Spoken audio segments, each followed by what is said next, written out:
날마다 살아나는 큐티 김양재 목사입니다. 오늘 큐티 말씀은 레위기 19장 19절에서 37절까지입니다. 하나님 아버지, 거룩한 주의 백성이 되어 여호와의 규례를 지킬 수 있도록 말씀해 주시옵소서. 듣겠습니다. 여호와의 규례를 지키는 것은 첫째, 계속해서 구별하는 것입니다. 하나님은 어제에 이어 오늘도 주의 거룩한 백성이 구별된 모습으로 살아갈 수 있도록 종류별로, 장르별로 다양한 규례를 계속해서 말씀해 주세요. 19절에 너희는 내 규례를 지킬지어다. 네 가축을 다른 종류와 교미시키지 말며 내 밭에 두 종자를 섞어 뿌리지 말며 두 재료로 직조한 옷을 입지 말지며 라고 하십니다.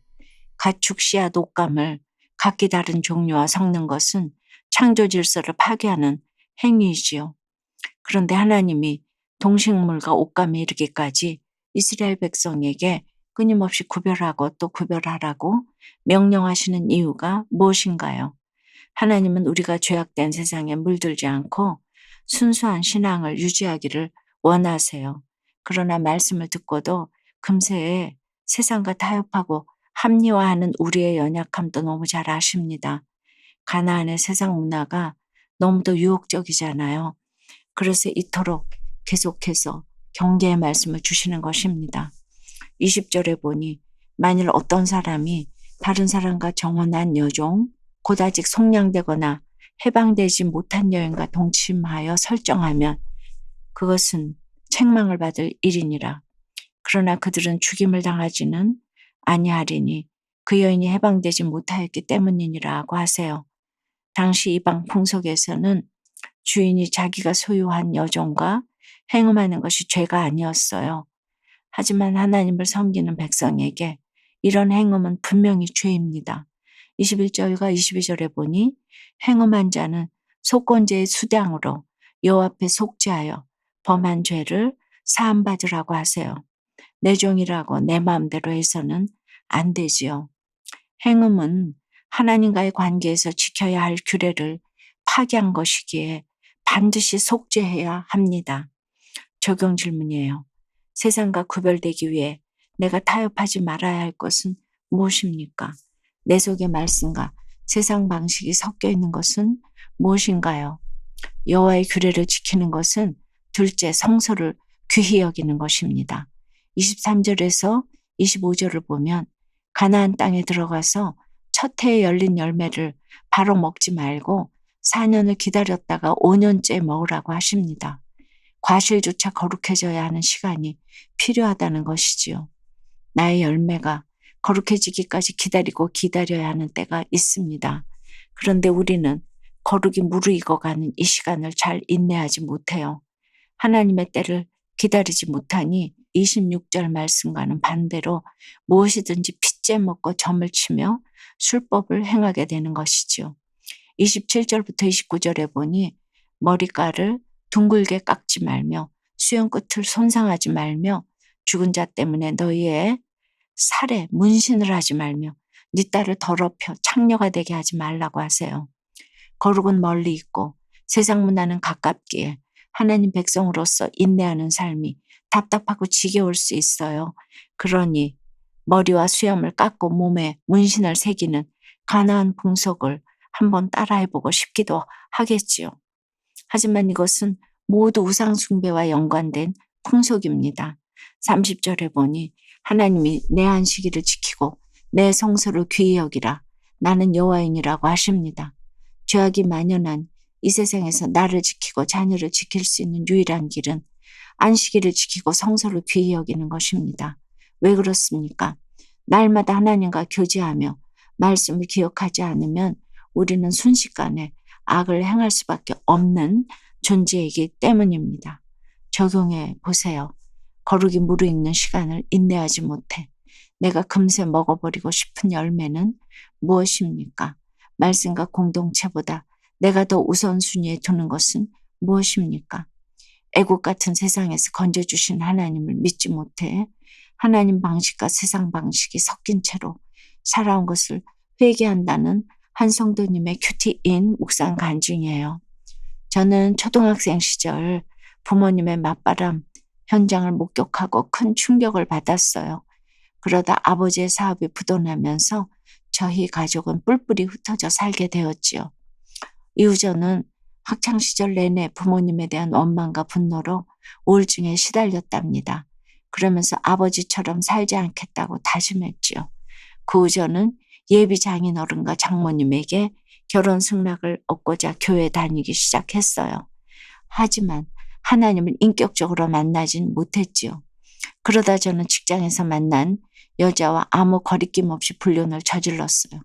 급기야 그녀의 꼬드김에 넘어가 무리하게 투자했다가 전 재산을 탕진하고 말았지요.